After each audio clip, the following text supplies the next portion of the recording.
everyone, and welcome back to this week's episode of AATV. I'm your host, Ben, and this week things are going to get a little buggy because this week we are talking all about insects. Can you think of an insect? A dragonfly, a bee, a cockroach, an ant? Those are all insects. What about a spider or a worm? Well, all insects are bugs, but not all bugs are insects. I know that sounds confusing, but in order to be considered an insect, you need the following things. 3 body parts: a head, a thorax, and an abdomen. 2 sets of wings, 6 legs, antenna, and a set of compound eyes. So a spider, well, that has 8 legs, not an insect. A worm, no legs, not an insect. A bear, not even close. What about a ladybug? How many legs does it have? Does it have 3 body parts? Does it have antenna? What about wings? Well, this week the canary class thought all about ladybugs and decided whether or not they're an insect.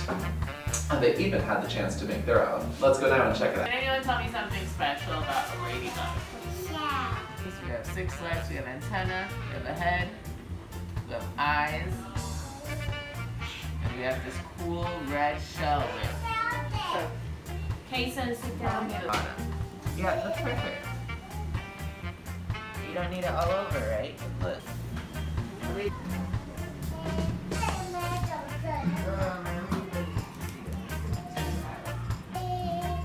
Kayla, this is the glue. So just get a little bit. Wow! It doesn't need to smell again? No. Smelling new.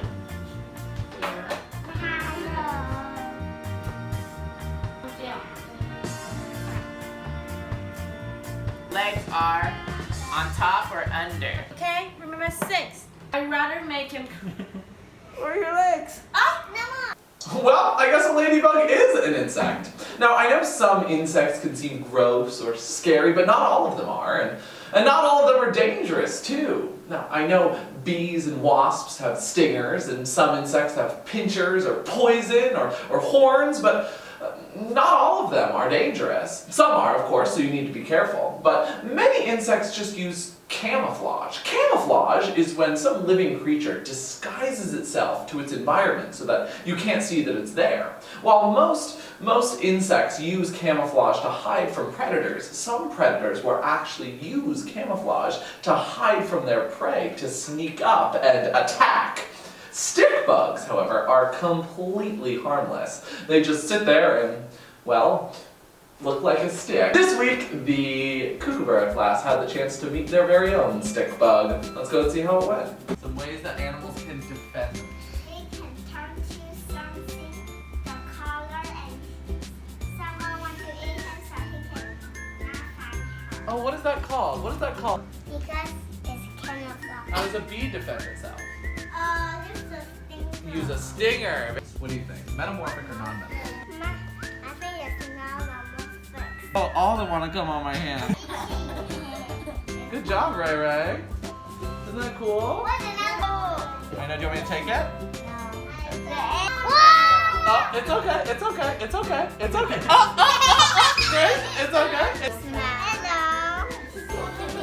Hello. Uh-oh. Womp, womp. You look very carefully, you can see the eyes.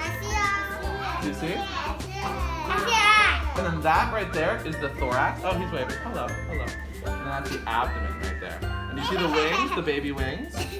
The 2 sets of wings? It doesn't really want to use the wings because it uses a lot of energy. He has very little hairs on his legs that allow it to walk upside down. You're looking at yourself though. You're looking at yourself. That's about all the time we have left on this week's episode of AATV. We learned a lot. Let's review, shall we? To be considered an insect, you need 3 body parts, 6 legs, antenna, 2 sets of wings, compound eyes, and an exoskeleton. Now, insects use lots of different ways to defend themselves, and one of those ways is camouflage. Insects are everywhere. Did you know that insects actually outnumber the total number of other creatures on this planet? That means there are more insects than every other living creature on this planet combined. That means that it wouldn't be very hard for you to go on your own insect hunt and find some insects of your own. So maybe this week you can take a look outside, or maybe even inside your own home, and find an insect or two. Now, of course, don't get too close because some of them are dangerous, but if you respected space, then you'd be surprised how much you can learn. Anyway, from all of us here at AATV, see you